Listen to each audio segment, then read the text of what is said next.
Marian, long time no see. This is Paula. I'd like to talk to you for a minute.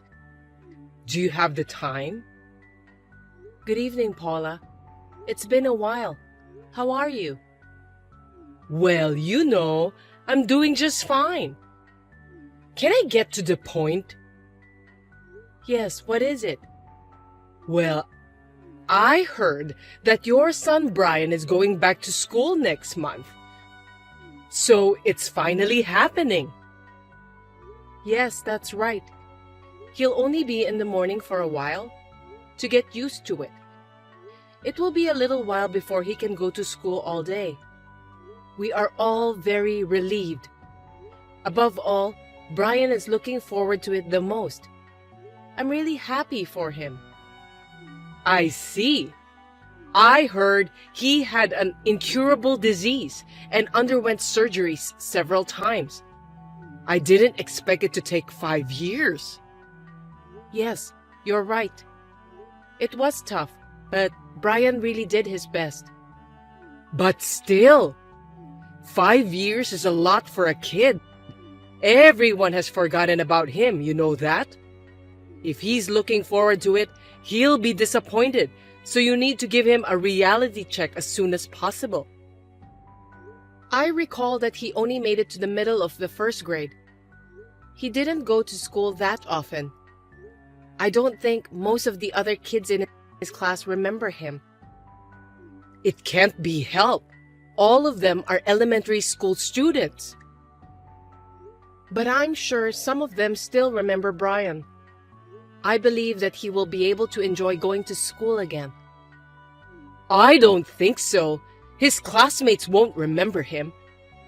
It's been 5 years, and they have all grown up. I'm sure they look different from back then. He may be treated like a transfer student. Well, that's probably true. But the kids were in the same class with him for the past 5 years. They came to visit Brian at the hospital. Some of them even sent us letters and cards. So I don't think that all of them have forgotten about him. Huh? Is that so? I've never met them. You never come to visit him at the hospital, Paula. No wonder you've never met them. All of them visited Brian at least once every 6 months or so. I don't think there's that much of a problem about the way they look. Most of the kids are really sweet. Brian was also put in a 6th grade class with a lot of kids who were in the same class as him during the 1st grade. I think he would be able to get along with them. I'm really grateful to the teachers for their support. Are you trying to tell me that I'm not nice since I didn't visit Brian at the hospital even once? You can't force someone to pay a visit. You shouldn't insult me for that. Please don't get me wrong. I didn't intend to insult you. I don't think I can trust you.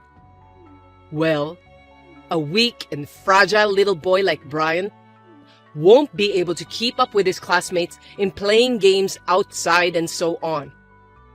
It's only a matter of time before he isolates himself in class. Listen, Paula. It's true that my son was sick and spent most of his time in the hospital. But it's not right for you, his grandmother, to talk about him in such a discriminatory way. Oops, my bad. I didn't mean it that way. Are you sure about that? I think you're being a bit too harsh ever since we started our conversation. But it's true that Brian can't keep up with the stamina of the other healthy kids, right? I don't think there's any place for him at school when he comes back. Well, I think the physical aspect will be hard for a while. I'm going to take my time until he gets used to it. And I don't think there are any kids who would ostracize him just because of that. I've met almost all of his classmates, and I don't think there are any kids who would leave him out of the group. You can't guarantee that anyway. Besides, it's hard for Brian to catch up for his study, isn't it? After all, his academic-related knowledge has stopped at the 1st grade level. It must be hard for him to keep up with the 6th grade subjects all of a sudden. Oh, I'm not so worried about his academic level. Even when he is in the hospital, when he is feeling well, he was willing to study. He got all the necessary handouts from his teachers. We taught him what we could, and there are even kids who help him study while I'm visiting him. I'm really grateful for all the help Brian has received from his friends. I'll have to thank them again when Brian gets out of the hospital. I see. I'm sure that you'll include me in the list of people you want to thank, won't you? What? Why should I do that? Because I'm Brian's grandmother. It's strange to thank a stranger but not a blood relative. But you never come to visit Brian. It's been so long since the last time you contacted me. You didn't seem at all concerned about my son. Shut up! Are you telling me that you're against me, your mother-in-law? I didn't mean to. Then you must thank me for my kindness. You got that? Hey, Marian. You're going on a trip when Brian gets out of the hospital, right? Yes, that's right. He's been coping so hard at the hospital for so long, so when he gets out, I'm planning to take him wherever he wants to go. I've been thinking about it since a long time ago. It's a trip to a place we can get to pretty soon, but... A place that's easy to get to? Yes. He had always wanted to go to the Disney World while he was in the hospital. I had never been there before. I thought we could go there since it was close by. So I'm thinking of taking him there as his reward. Oh, really? You're taking Brian to Disney World? But he only goes to school for half a day, right? It seems that he's just skipping school. I think you're being too lenient. Just because he's sick. No way. I wouldn't let him play all day. We'll go in the evening when we can see the parade and enjoy some rides that are not too strenuous. It's hard to buy some souvenirs in the park because of the crowd, so we'll just stick to the shops in the hotel. Stores in the hotel? Don't tell me you're staying at one of the official hotels. Yes. Even though it's for Brian's health, I feel sorry for him if he could only enjoy 1 or 2 hours inside the park. If we stay at the official hotel, we can meet the characters there. We can enjoy our stay in the hotel without worries too. That's why I think it's the best solution for our trip to the Disney World this time. Wow! Do you think such luxury is allowed? Luxury? Brian has put up with it for 5 years. I've consulted with the doctors and they've given me permission for that. I didn't say that. I'm saying it's extravagant to spend so much money just for leisure. Sick people should live modestly. I beg your pardon? That's up to us, isn't it? How we spend our time as a family? I don't think you can just tell us what to do. I am your husband's mother and your son's grandmother. We are family bonded by blood, so it's only natural that you listen to me. On the contrary, the only one who is not blood related is you, Marian. Yes, my husband and son may be related to you by blood, but you were against our marriage. You almost insulated us, and now you're calling us family?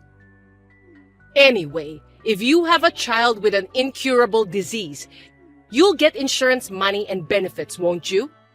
That's partly our tax money. So you're just profiting from Brian's illness. Otherwise, you wouldn't be able to stay at such a fancy hotel. What are you talking about? It's not like what you thought it was. That kind of money will disappear with the cost of treatment. I don't want Brian and my husband to be in any trouble after he gets out of the hospital. While taking care of Brian, I also worked part-time. I was still working hard while draining our savings for the medical treatments.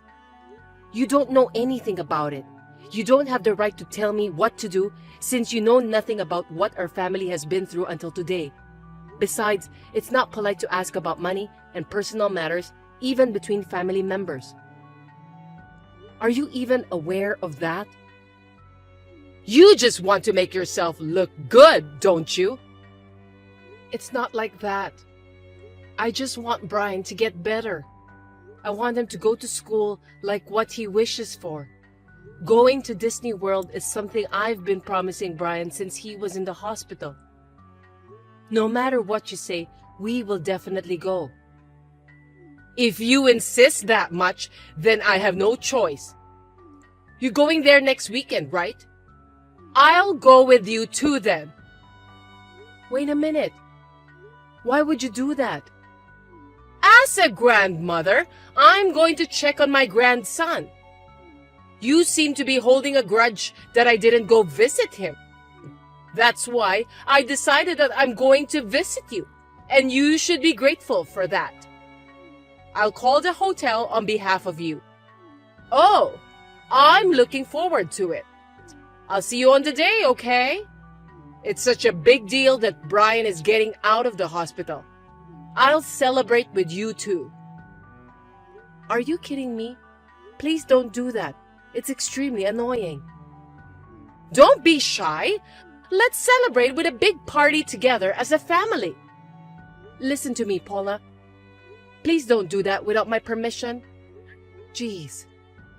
We won't be able to pay for your stay. Hey there, Marian.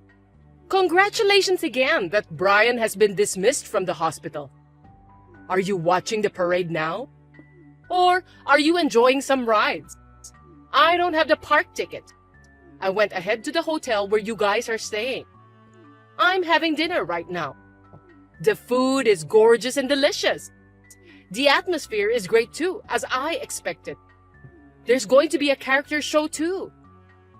Good evening, Paula. Looks like you're having a great time. Well, it's the official hotel. You must be crazy if you're not excited. No matter how old you get, this kind of place is always fun, isn't it?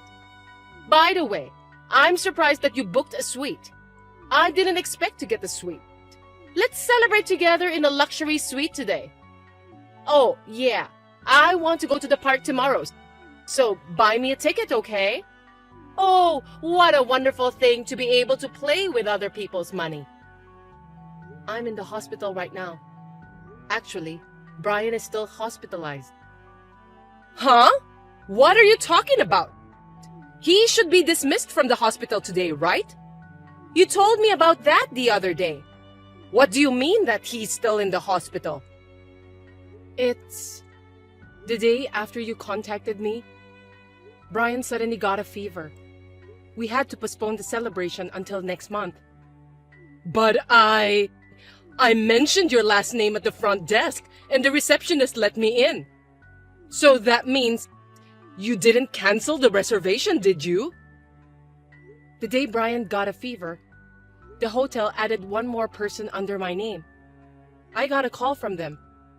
That person hung up the phone without telling them her name, and they confirmed it with me. The hotel staff was confused. That's why I decided to give up the reservation. Oh, well, so I guess I can enjoy myself tonight. I'd appreciate that. I don't have to worry about the sick grandson anymore. Staying inside a suite is fabulous. Well then, I'll have a nice drink with room service. I'm in the mood for a party. Oh, and just to let you know, I'm not paying for any of your expenses. You will take care of everything. What? What are you talking about? I didn't even tell the hotel my name. It was your reservation to begin with. Of course you're paying for everything, right? I mean, you paid in advance, right? No, I didn't. We were planning to pay on the spot on the day of the event. I didn't pay anything at all in advance. I gave the hotel your name, also gave them your contact information. Please enjoy your stay. What? No, I can't pay. I assumed you would pay for it. I only brought about $50. Well, I'm sorry to hear that, but in the first place, I clearly said that I won't pay for you. But you still contacted the hotel. That's why I'm sure you can pay on your own. I don't have that kind of money either. I can't believe it. I have no choice. I'm going to get out of this hotel. If I'm not staying here, I don't have to pay. But you already started eating, right? Then you'll be charged for the meal. If you cancel on the same day, you'll be charged a cancellation fee. Cancellation fee? By the way, how much does it cost? I haven't checked, but isn't it 100%? I think it's the same for all hotels to cancel on the same day. If that's the case, I think it's best to pay the cancellation fee after staying at the hotel. Well, to begin with, it's your fault for insulting me, Marian. So the payment for this hotel is your responsibility. Come to the hotel tomorrow to pay it. I've never insulted you, Paula. It's true that you didn't come to visit Brian at the hospital. I had already given up on that, so I didn't want you to come. I'm sure Brian wouldn't be able to enjoy the park with an old lady he doesn't know sticking around us. Excuse me? What do you mean by the old lady? I'm talking about you. Since my husband and I got married, we've been almost completely insulated, and you've never even visited Brian often. You were mocking my son. How dare you call yourself grandmother after all these years? You called him a weak and sick boy? It's offensive, so please don't say that ever again. Me, my husband and Brian have no intention of having anything to do with you in the future. And of course, we won't pay you, so you'll have to do it yourself. Oh no! Oh, and I've told your husband about this. What? What did you tell him? If my husband finds out, he'll be furious with me. I guess so. I don't think I'll have anything to do with you from now on. I'll block your line and bid you farewell. What? Wait a minute. I don't have the money to pay. I really don't. How am I supposed to explain to my husband? I don't know. If you don't have any money, you'll just have to ask your husband to lend some money to you. Well, have fun at the hotel. Goodbye. Wait! Marian! In the end, Paula paid for the hotel with her husband's credit card. She said her stay at the hotel was supposed to be a gift from me. Her husband was furious with her. He told her to work to pay back the money she spent at the hotel, so Paula decided to take a part-time job. Brian's dismissal from the hospital was delayed for about 2 weeks. Once he overcame his fever, he recovered well and was safely discharged from the hospital. We were able to go on a long-awaited trip to Disney World as a family. He is gradually getting used to his new class at school. He seems to enjoy studying and playing with his friends at school.